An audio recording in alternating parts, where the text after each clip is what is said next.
apakah sudah hadir? Bisa dinyalakan mikrofonnya?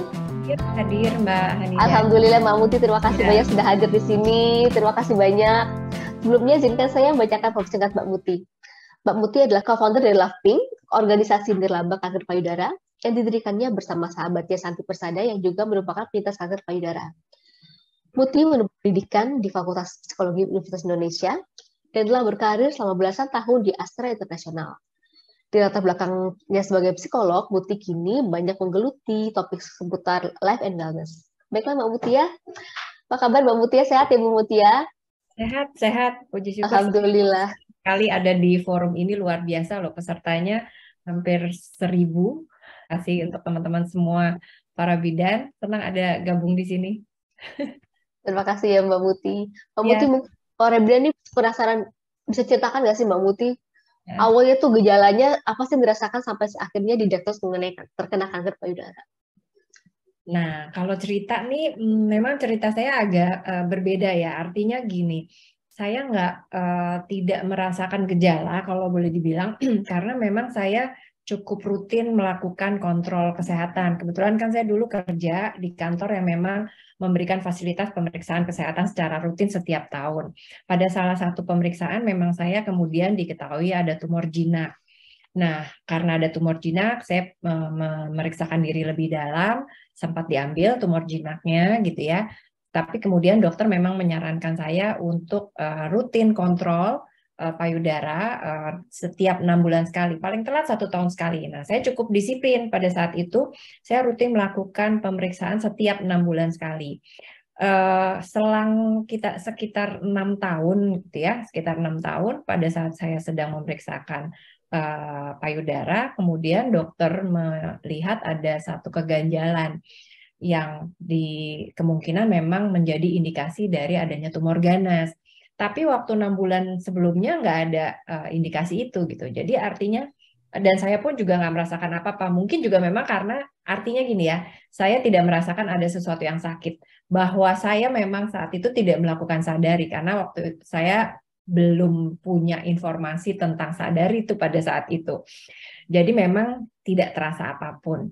Yang kemudian diketahui hanya dari pemeriksaan rutin tersebut gitu. Jadi kalau ditanya gejala, saya praktis tidak merasakan apapun. Dan kalau saya boleh cerita, teman-teman bidan di sini yang sering masyarakat bilang bahwa kanker itu datangnya seperti maling tuh ya sepertinya terjadi di saya gitu. Karena nggak ngerasa apa-apa, tiba-tiba aja dia muncul. Dan apa yang disampaikan oleh banyak pihak di medis, para dokter yang bilang bahwa sebaiknya melakukan rutin berolahraga gitu ya, cukup aktif, pola hidup sehat. Nah itu memang sedikit banyak punya pengaruh sih. Saya cukup aktif berolahraga gitu, tapi tetap terdiagnosa gitu, karena kan memang kita nggak pernah tahu ya sampai sekarang kan. Tadi mungkin Dokter Nurati juga sebutkan, Prof. Nur sebutkan bahwa belum ada penyebab kanker. Pencetusnya, risiko-risikonya ada, tapi spesifik penyebab pastinya memang belum ada. Jadi memang kita sebagai perempuan terutama tidak bisa, kalau boleh dibilang nggak bisa menghindari, kalau akhirnya kena ya kena gitu. Makanya pentingnya adalah deteksi dini gitu, karena memang begitu kena kita nggak bisa hindari. Yang bisa kita hindari adalah terdeteksinya jangan sampai terlambat itu sih tentang gejala yang saya rasakan, Mbak Hanida. Terdiagnosis kanker itu bukan hal yang mudah ya Mbak ya. Respons orang-orang terdekat tuh bagaimana Mbak saat Mbak mau cerita bahwa saya ini kena kanker tuh bagaimana ya? Nah ini yang juga menarik ya, artinya kalau respon orang terdekat sudah pasti mungkin sama shocknya sama saya gitu ya, khususnya almarhum suami sama shocknya dengan saya. Tapi memang almarhum suami saya juga tidak menunjukkan kekhawatiran yang berlebihan. Yang lebih saya rasakan justru dukungan yang luar biasa, menyemangati dan juga tidak memperlihatkan bahwa saya sebagai pasien itu tidak berdaya. Saya justru dibebaskan untuk beraktivitas apapun, saya dibuat menjadi senyaman mungkin gitu. Jadi saya memang bisa beraktivitas normal. Terlebih sesaat setelah didiagnosa, dalam keadaan yang saya sangat, kalau boleh dibilang, super bingung gitu ya. Nah, dia yang akhirnya menjadi eh, tentunya pegangan saya untuk mengambil keputusan gitu ya, membantu saya sekali dalam pengambilan keputusan. Begitu juga dengan orang-orang terdekat. Nah, ini yang menarik Mbak Hanira dan teman-teman. Kita hidup di Indonesia ini kan sangat apa ya? Kekeluargaannya sangat erat gitu ya. Jadi banyak banget saya nggak merasa kekurangan dengan support dan kasih sayang yang luar biasa, teman, sahabat, keluarga gitu ya. Dan dukungan yang menunjukkan bahwa mereka ingin saya sembuh. Antara lain banyak sekali yang memberikan saran-saran untuk berobat alternatif. Ada yang mengirimkan obat-obatan, pil, akar-akaran, nanti ada cairan ini, cairan itu, saran ke dokter apa namanya, ke ahli ini, ke ahli itu gitu. Bahkan yang menarik, ada tante saya yang mengirimkan juga pohon untuk ditanam di rumah, pohon sirsak, karena waktu pada saat saya terdiagnosa itu lagi hits-hitsnya berita bahwa daun sirsak itu bisa menyembuhkan kanker gitu ya. Dan itu lumayan membuat saya sempat galau pada saat itu, antara saya memilih apa yang disarankan ini dengan saya lanjut berobat ke medis. Nah, tapi kembali lagi, suami sebagai orang yang terdekat menyarankan enggak, kita memang harus ke medis, karena biar bagaimanapun meskipun sepertinya jalannya akan panjang, tapi medis itu adalah salah satu cara yang memang sudah melalui penelitian sekian bertahun-tahun dan terbukti memang ada apa yang namanya bukti empirisnya ya, kanker itu ya mau nggak mau sembuhnya harus lewat medis. Jadi akhirnya saya memutuskan untuk tetap berada di jalur medis. Itu sih kalau cerita dukungan sampai sebegitunya gitu, Mbak. Betul ya. Bang Indonesia memang unik sekali ya, Mbak ya. Memang begitu banyak saran, saking peduli sama kita, jadi kadang-kadang itu juga membingungkan kita ya, mau pilih yang mana nih. Betul, betul, betul. Jadi membuat galau juga sih. Niatnya baik gitu ya, tapi ya akhirnya kita juga harus pahami bahwa kanker itu nggak ada lain jalannya, harus ke medis gitu. Betul, betul, Mbak Muti ya. Mungkin Bu Muti bisa menceritakan ya pengalaman yang dilakukan setelah terdiagnosis, perjalanan terapi seperti apa, sampai akhirnya mendirikan Loving dengan berbagai kegiatannya. Siapa aja sih anggota Loving, bagaimana sih untuk cara menjadi anggota Loving? Lalu Mbak Muti mungkin ada, silakan kalau mau Boleh saya share share screen ya. materi ya sedikit ya. Oke, Silakan Mbak baik. Muti. Terima kasih kesempatannya. Saya share sebentar. Ada. Siap. Ya, sudah keluarkah? Sudah Sudah muncul? Mbak Muti ya? Sudah, Baik, silakan. oke, baik. Jadi saya mau cerita, ini adalah cerita saya. Ini di foto ini ada foto saya sebenarnya. Ini saya dengan bestie saya nih. Kalau saya bilang bestie, ini kelihatan nggak? Ini ada sebenarnya, ini nih yang dinamakan protesis. Kenapa ini jadi sahabat saya? Karena sejak 2010 yang lalu, pada saat saya diangkat payudaranya, dialah yang akhirnya menggantikan payudara kanan saya yang selalu ada setia di balik bra saya sejak 12 tahun yang lalu gitu ya. Nah, waktu itu kalau mengawali cerita, saya tuh mulai terdiagnosanya dari tahun 2010. Semua yang tadi Prof Nur ceritakan itu memang apa namanya, persis sekali terjadi hal-hal yang memang saya alami. Saya didiagnosa kanker payudara itu di payudara kanan. Stadiumnya saat itu setelah tadi proses saya menjalankan, selain pemeriksaan awal diketahuinya kan dari USG. Kemudian lanjut dengan mamografi, dan terakhir tadi yang juga Prof Nur sampaikan, biopsi. Itu adalah golden golden informasi kalau boleh dibilang, bahwa dari situlah benar-benar dinyatakan saya ada tumor ganas gitu ya. Nah, dari begitu diketahui ganas, sehingga akhirnya salah satu cara yang terbaik sesuai dengan protokol medis yang ada adalah diangkat. Dan payudara ini kan organ yang paling di luar tubuh kalau boleh dibilang, sehingga sebenarnya kalau dari informasi yang saya dapatkan, kanker payudara itu sebenarnya adalah kanker pada perempuan yang tingkat survivor kesembuhannya paling tinggi gitu. Jadi sehingga akhirnya saya kemudian memutuskan untuk diangkat saja payudara saya gitu ya, karena memang saya ingin sekali untuk saya bisa melalui ini, ingin sekali saya bisa sembuh gitu. Jadi saya diangkat payudara saya kanan saya, yang kemudian dilanjutkan dengan kemoterapi. waktu mendengar kata kemoterapi itu saya rasanya lebih takut daripada waktu harus diangkat payudaranya terus terang gitu ya, karena memang yang terbayang adalah kemoterapi itu efek-efeknya seperti yang tadi Prof. Nur sampaikan.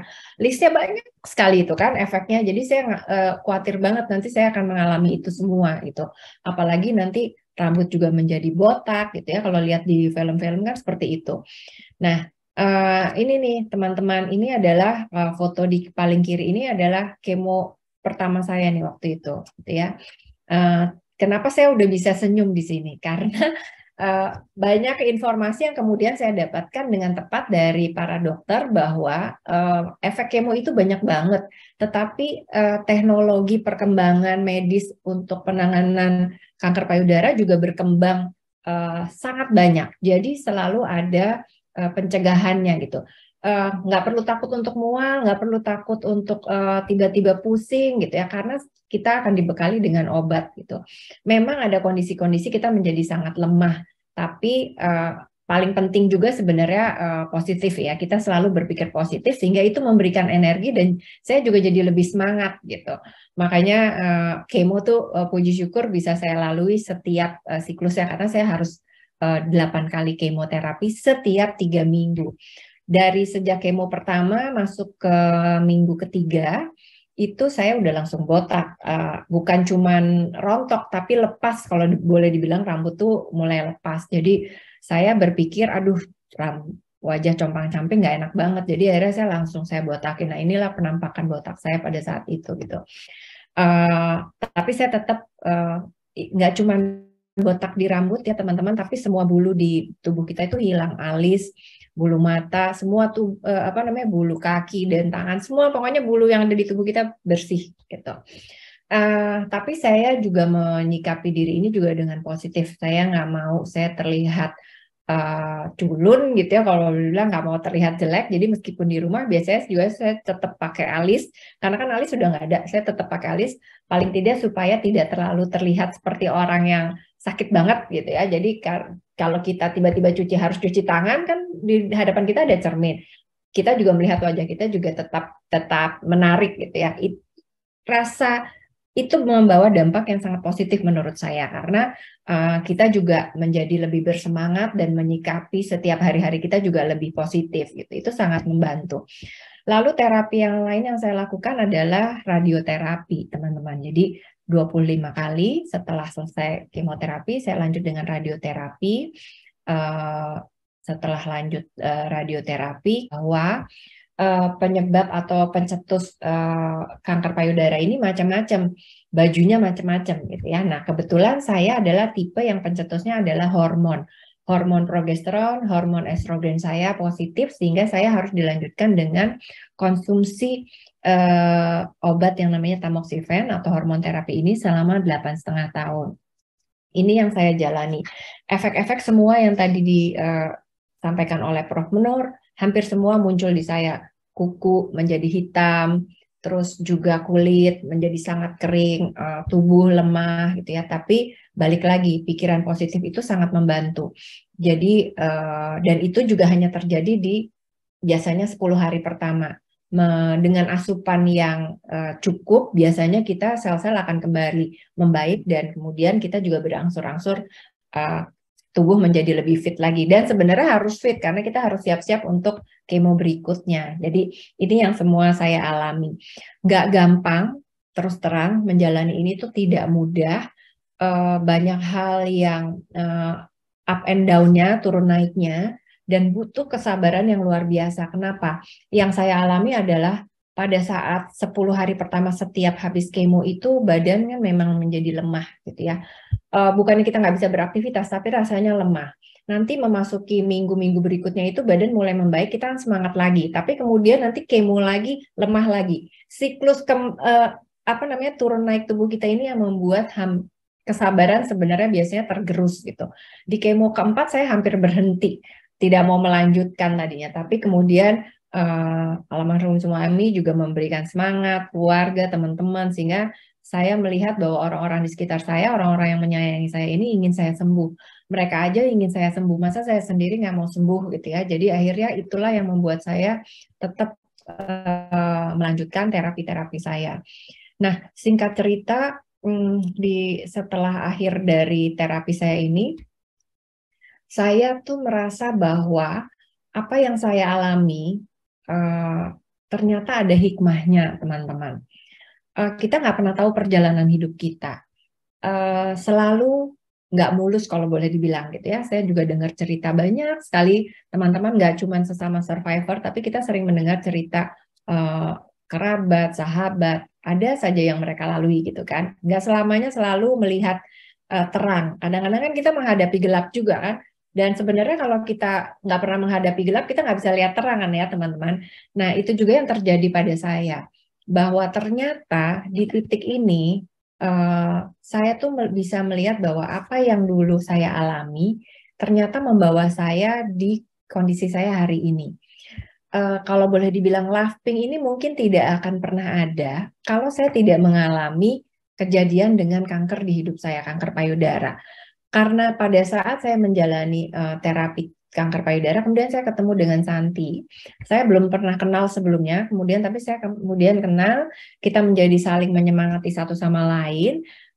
Kemudian kita ketemu beberapa teman-teman yang lain juga, yang akhirnya kita membentuk satu komunitas yang akhirnya kita namakan Laughing. Itu dimulai dari 2012. Kita sebenarnya diawali dengan hanya saling berbagi. Berbagi apa? Berbagi semangat, berbagi rasa nggak enak gitu ya. Ternyata itu menjadi kekuatan satu sama lain yang tadinya kita nggak pernah sangka. Sehingga kemudian akhirnya berkembanglah menjadi seperti sebesar ini di hari ini gitu ya. Kita nggak pernah tahu. Dulu saya mencari support group, kok nonton di film-film, ini efek nonton di film-film, kok sepertinya dulu enak ya, banyak grup gitu kalau untuk pasien kanker. Saya cari, tapi kebetulan dulu ada CISC, tapi jauh sekali dari rumah saya gitu. Nah, akhirnya saya nggak bisa bergabung ke sana, saya jalan sendiri, saya ketemu Santi, ketemu dengan teman-teman lain, akhirnya merasakan betapa bertemu dengan sesama pasien yang saling menguatkan itu sangat powerful, energinya menjadi besar sekali. Nah, dari sini juga lah akhirnya membuat Laughing mulai bergerak, gitu ya, menjadi satu organisasi yang lebih besar, yang kemudian menjadi yayasan di tahun 2014, dan kita akhirnya mengusung 2 misi. Misinya adalah memberikan pendampingan, karena ini adalah memang hal yang bisa kami berikan sebagai sesama survivor adalah memberikan pendampingan spirit moral, spirit positif kepada sesama pasien dengan kanker payudara. Kemudian juga memberikan edukasi kepada masyarakat bahwa deteksi dini kanker payudara itu penting loh, karena dari beberapa kali ketemu dengan para dokter, sering dapat cerita bahwa yang datang ke dokter itu kondisinya sudah sangat parah, payudaranya sudah rusak seperti ini, yang kemudian kami usung sebagai misi. Dan ini juga untuk mendukung visi kita mengurangi angka pasien kanker payudara stadium lanjut. Kembali lagi, supaya menghindari kanker payudara itu nggak mungkin, karena kita nggak pernah tahu. Semua bisa saja terdiagnosa, nggak cuma perempuan, laki-laki juga bisa. Tapi yang penting adalah jangan sampai terdiagnosanya terlambat. Makanya kita mengurangi angka pasien kanker payudara di stadium lanjut. Ini yang menjadi visi dan misi di Laughing. Lalu teman-teman, apa yang sih sebenarnya konkretnya yang kita lakukan? Pink Talk ini adalah bentuk konkret dari sosialisasi.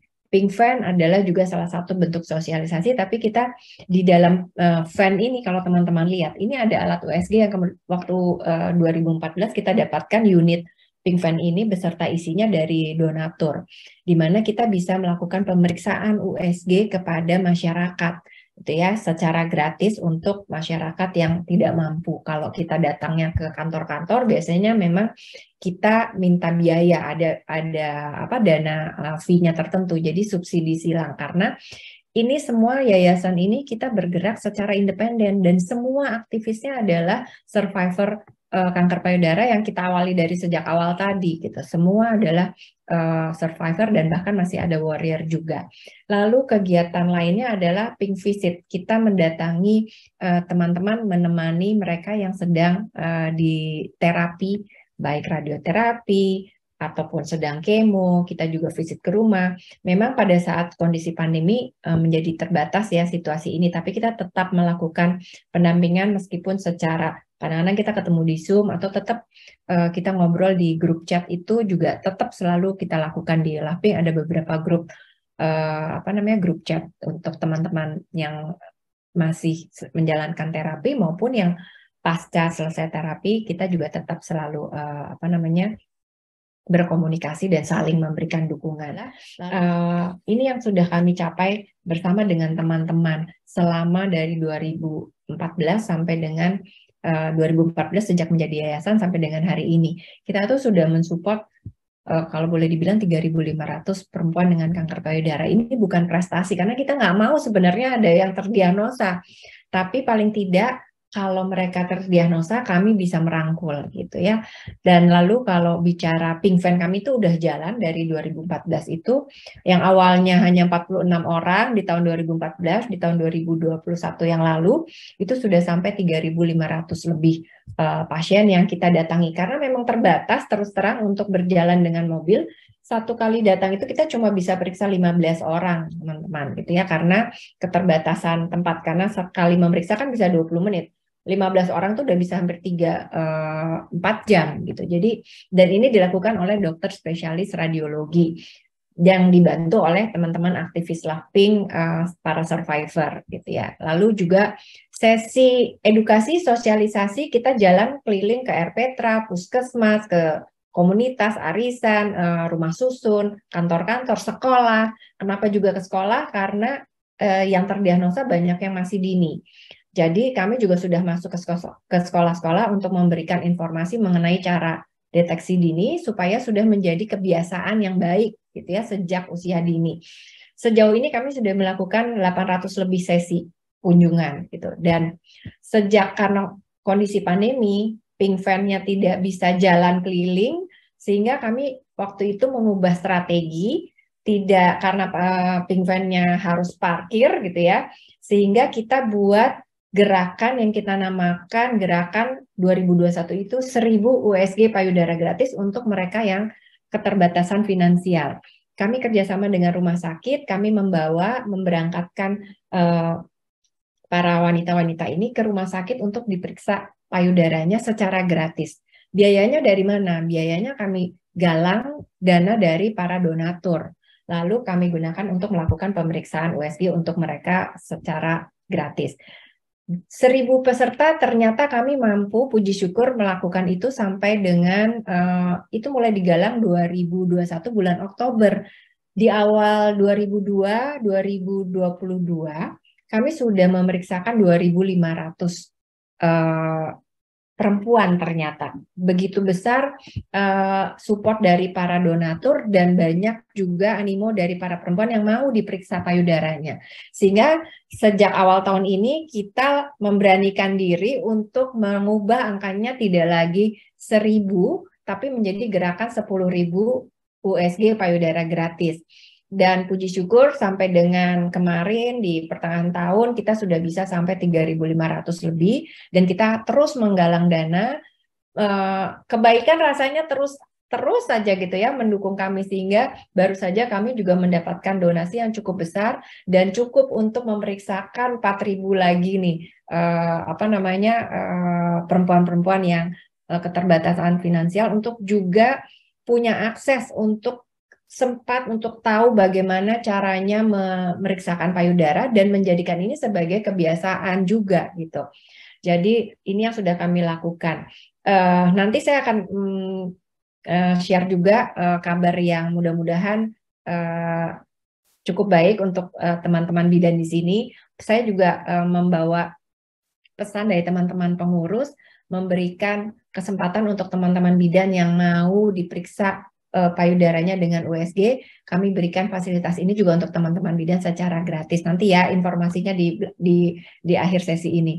Nah, selain itu juga kami sudah melakukan sebenarnya edukasi dan sosialisasi itu ke 150.000 orang yang kami lakukan bertatap langsung ya. Mungkin dibandingkan dengan jumlah penduduk di Indonesia, jumlah ini masih kecil sekali, tapi kami percaya segala sesuatu yang kita mau lakukan besar itu harus selalu dimulai dari langkah-langkah kecil. Kalau lihat sampai saat ini tuh Loving sendiri sudah ada di beberapa kota di Indonesia. Ada di Padang, di Pekanbaru, di Palembang, di Jakarta tentunya ya. Terus juga ada di Bandung, ada di Yogyakarta, ada di Jember, ada juga di Banjarbaru dan di Manado yang paling baru bergerak. Tapi ini adalah kota-kota di mana Loving sudah punya koordinator tersendiri. Tetapi kalau bicara survivor warrior-nya ini tersebar di hampir seluruh Indonesia di kota-kota yang saya sebutkan di bawah ini. Jadi sekali lagi ini bukan prestasi karena sebenarnya kami nggak mau banyak yang terdiagnosa gitu kan, tapi paling tidak kami menjadi tempat bisa menjadi rumah untuk mereka yang terdiagnosa untuk sama-sama melalui ini tidak sendirian, saling menyemangati satu sama lain.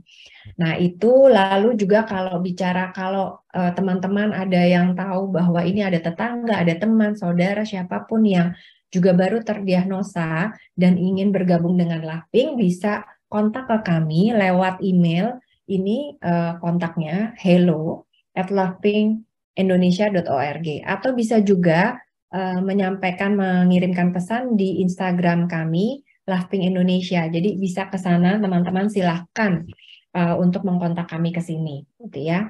Nah jelas ya teman-teman sekalian pesannya adalah selalu nggak ada kesempatan kedua pada saat sudah didiagnosa kanker. Seperti saya begitu didiagnosa kanker, saya nggak bisa milih untuk jangan saya dong.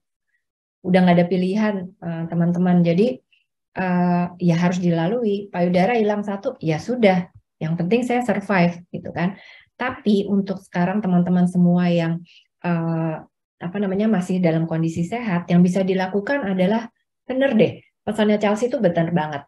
Lakukan sadari, nggak ada kesempatan kedua. Selagi kita mampu, selagi kita bisa, selagi kita sehat, jangan pernah lupa melakukan sadari.